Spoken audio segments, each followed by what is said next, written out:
तो दोस्तों, उत्तर प्रदेश के मेरे जितने भी ऐसे भाई बहन हैं जिनका अभी तक भी पेंशन पेमेंट नहीं आया, आज दोस्तों 14 तारीख होने के बाद भी अगर आपका पेंशन पेमेंट शाम तक नहीं आता है 14, 15, 16, तो आपको क्या करना है। अगर आपकी पेमेंट नहीं आती है तो इस वीडियो में मैंने पूरा स्टेप बाय स्टेप आपको समझाया है कि आपको क्या करना है अगर आपका पेंशन पेमेंट नहीं आता, किन वजह से पेंशन पेमेंट रुकती है।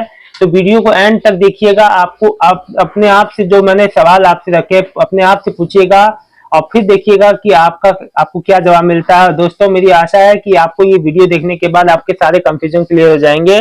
और दोस्तों देखिए, एक बात मैं आपको बता दूं, पीएफएमएस ना काम करने की एवज में आप लोग परेशान ना हो। पीएफएमएस पे डिपेंड मत रहिए, पेमेंट आपका आता रहेगा। पीएफएमएस से कोई दिक्कत नहीं, बस आप स्टेटस नहीं चेक कर पा रहे, लेकिन सारे काम आपके हो रहे हैं। फिलहाल इस वीडियो को एंड तक देखिए, अपना कंफ्यूजन दूर कीजिए। बहुत बहुत धन्यवाद। नमस्कार दोस्तों, उत्तर प्रदेश के सभी विकलांग विधवा पेंशन लाभार्थियों का बहुत बहुत स्वागत है एक नए वीडियो में। आशा करता हूँ आप लोग सभी लोग स्वस्थ होंगे। दोस्तों, आज दोस्तों 14 अक्टूबर 2025 और दिन है मंगलवार का। देखिए दोस्तों, एक बात मैं आपको बता दूं, कई ऐसे पेंशन लाभार्थी मेरे भाई बहन है जिनका कहना है कि अभी भी उनका पेंशन नहीं आ रहा। चलिए आइए मैं आपको बताता हूं कौन कौन से ऐसे जिले हैं जिनमें भाइयों ने कमेंट किया है, भाई बहनों ने। देखिए, एक बात मैं माताओं बहनों से सबसे कह दूं कि देखिए, विधवा जुलाई अगस्त सितंबर का विधवा पेंशन पहले ही रक्षाबंधन से पहले आ चुका है। ये बात तो आपको शायद पता होगी, जिसको नहीं पता तो शायद आप लोग को ध्यान नहीं है। तो रक्षाबंधन के समय ही विधवा पेंशन आ चुका है। और बात रही जो है, जो लोग कमेंट कर रहे हैं, अगर आपकी नई भी पेंशन है तो वो बात अलग है, आप लोगों ने लिखा नहीं है यहाँ पे नई है पुरानी। दोस्तों, मैं आप लोग को बता दूं, पेमेंट जो है किसी का भी नहीं रुकेगा, सबका पेमेंट आएगा। दिक्कत ये बात है ना कि शायद आप लोग जो पीएफएमएस पे भी चेक नहीं कर पा रहे हैं, और आपकी ये तो मिस्टेक जो है, मतलब ये तो जो है पीएफएमएस वेबसाइट पे दिक्कत होना, फिर आप लोग का स्टेटस जो चेक ना कर पाना, मेन जो सबसे बड़ी जो दिक्कत उससे बन रही है कि आपको अपनी जो पेंशन का स्टेटस जो पता ही नहीं चल पा रहा है। जो पहले आप लोग आसानी से देख लिया करते थे कि कब आपका जो है डीबीटी का पैसा आपके खाते में लगा या नहीं लगा, तो ये दिक्कतें आ रही है, मैं समझता हूँ।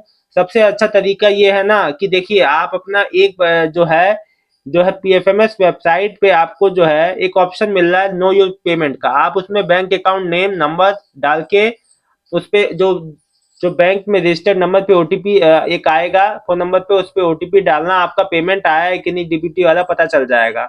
इतना भी कर सकते हो। दूसरी बात, निशांत जो कश्यप भाई ने लिखा है, भैया अब तक मैनपुरी में कब तक आएगी विधवा पेंशन। भैया, विधवा पेंशन तो पहले ही आ चुकी है ना। आप जो है आप मेरे को पूरी बात बताएं कि आपका नया पेंशन है क्या, नहीं आया पेंशन आपका। राम निवास सिंह यादव, सर कब तक आएगी वृद्धा गाजीपुर का। अच्छा, बुजुर्ग पेंशन है आपका, केवाईसी कंप्लीट है, आपने आपने लाइफ सर्टिफिकेट जो भी आपका जमा होता है वो आपका कंप्लीट है, कोई उधर से तो दिक्कत नहीं है। जो कोई आपने जो केवाईसी करा ली थी इससे पहले वाली आई है तो कोई दिक्कत नहीं है, आजकल में आ जाएगी अगर सब कुछ सही है तो। देखिए, ठीक है, तो आपकी पेंशन लेट लगी होगी। अगर आपकी इन सब आपने अपना केवाईसी वैसी नहीं करवाया है तो दिक्कत हो सकती है। ठीक है। शैलेश सिंह जी, कानपुर से हूँ, अभी मेरी बढ़ी हुई पेंशन नहीं आई। देखिए, कोई पेंशन नहीं बढ़ी है, 1,000 रुपए ही आ रही है, 1,000 ही मिलेगी। रिजवान जाहिर जी, गोंडा में नहीं आया अभी वृद्धा पेंशन। देखिए, कई जगह मैंने देखा है वृद्धा पेंशन अभी नहीं आया है, यानी बुजुर्ग पेंशन। तो देखिए, एक बात मैं आपको बता दूं, कई ऐसे लोग हैं जिन्होंने अपना वेरिफिकेशन नहीं कराया था जून वाले समय जब हो रहा था, और अगर आपका कुछ भी पेंडिंग है तो उसका नतीजा भी हो सकता है कि आपकी पेमेंट ना आए। इसलिए अगर आपका कुछ भी पेंडिंग है, लाइफ सर्टिफिकेट आप लोग जमा करते हैं या जो भी केवाईसी कराते हैं हर साल, तो आप लोग प्लीज करा ले, तभी आपका पेमेंट आएगा। और आपके बैंक में डीबीटी एक्टिव होना चाहिए। दोस्तों देखिए, जो बात है मैं आपको क्लियर कट सामने बता रहा हूँ, कोई बात ऐसा नहीं इफ या बट वाला कोई बात नहीं है। या आपको जो बात है मैं सामने से बता रहा हूँ, और आपको इस चीज को समझना बहुत जरूरी है। हकीकत में रहिए, हकीकत से मत भागिए। मेहान अंसारी, हमारी भी ओल्ड एज पेंशन नहीं आई है, जिला मुजफ्फरनगर से हूँ, फयाज। देखिए, एक बात आपको बता दूं, ओल्ड एज पेंशन जो है नहीं आई है तो आपको कुछ समय का वेट कर लेना है। अगर देखिए, आपने भी अपना वेरिफिकेशन जो है, अगर आपका वेरिफिकेशन नहीं हुआ या आपकी इससे पहले भी नहीं आ रही है तो नजदीकी कार्यालय में संपर्क करें अगर आपका कोई चीज पेंडिंग है तो। ये बात ध्यान रखें बुजुर्ग जितने भी पेंशनर्स हैं, ठीक है। रामपुर का लिख रहे हैं, रामपुर से महिपाल यादव जी नहीं आई, आ जाएगी भैया। कौन सी पेंशन है, आपने इस बारे में कुछ लिखा नहीं। भगवती प्रसाद, विधवा की कब आएगी नई पेंशन? देखिए, विधवा की नई पेंशन आपने कब अप्लाई किया उस पर निर्भर करता है। अगर आपने मई एंड या जून की फर्स्ट वीक में आपने करा दिया है, उन ऐसा है, देखिए मैंने आपसे क्या कहा, 4 से 6 महीने का समय लगता है पेंशन बनने में। अगर आपने उतने पीरियड में नहीं कराया, ओ सॉरी, अगर उतने पीरियड में भी नहीं आता है 4 से 6 महीने बाद भी, तब आप अपने नजदीकी कार्यालय में संपर्क कर सकते हैं। और हो सकता है कुछ आपका डॉक्यूमेंट मिसमैच हुआ हो, आपका अप्रूव ना हो पाया हो, कई बातें ऐसी हो जाती हैं। देखिए 100 में से 100 एप्लीकेशन नहीं अप्रूव होकर पेंशन मिल जाती है, कुछ डॉक्यूमेंट रिजेक्ट भी होती हैं। तो आपको रिजेक्ट होने से पहले देखना है कि हमारी ओर से क्या गलती हुई है, कोई डॉक्यूमेंट मिसमैच है, क्या दिक्कत है। दोस्तों इसीलिए आप लोग से कहता हूं, नई पेंशन बनवाते समय कभी कोई गलती मत किया कीजिए। अपनी डिटेल, अपना जो है नाम, डेट ऑफ बर्थ, पिता का नाम, जो भी डॉक्यूमेंट आप लगा रहे हैं, सपोर्टिंग डॉक्यूमेंट, इनकम सर्टिफिकेट, सब कुछ करेक्ट होना चाहिए। किसी भी मिसमैच की हालत में एप्लीकेशन रिजेक्ट भी हो जाता है। तो भगवती प्रसाद जी, एक बार अगर नहीं आता है तो 2-3 दिन में तो नजदीकी पेंशन ऑफिस में संपर्क करिए। निशांत कश्यप, मैनपुरी है भैया, अभी तक नहीं आया है। कौन सी पेंशन? आपने कुछ लिखा ही नहीं, पूरी बात लिखा करिए भैया। देखिए एक बात मैं आप लोग को बता दूं, पीएफएमएस नहीं काम कर रहा, छोड़िए, कोई दिक्कत नहीं है।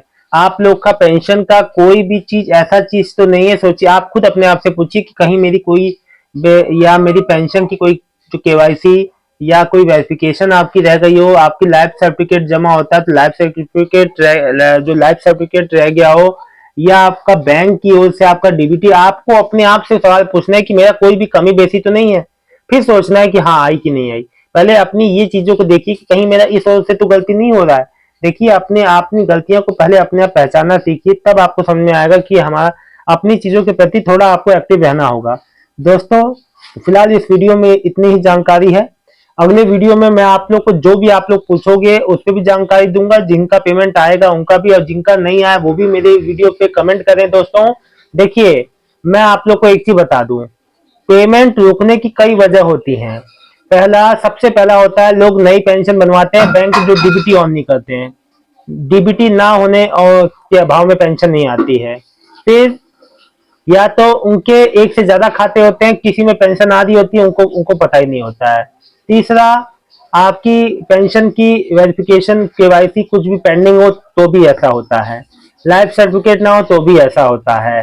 तो ये 4-5 चीजें हैं जो कई बार होता है, वाकई में विभाग के द्वारा लेट होता है, जो है पेमेंट लेट होता है, आपके पीएफएमएस में लेट डलता है, लेट आपके बैंक अकाउंट में आता है, वो भी देरी, वो तो सामान्य देरी है। लेकिन अगर इनमें से कोई गलतियां आपसे हो रही हैं तो उसको करेक्ट कीजिए, पेंशन आपका आ जाएगा। फिलहाल इस वीडियो में इतना ही, मिलता हूं नेक्स्ट वीडियो में एक नई जानकारी के साथ। उत्तर प्रदेश के सभी विकलांग विधवा पेंशन लाभार्थियों का बहुत बहुत धन्यवाद। आपका दिन शुभ हो।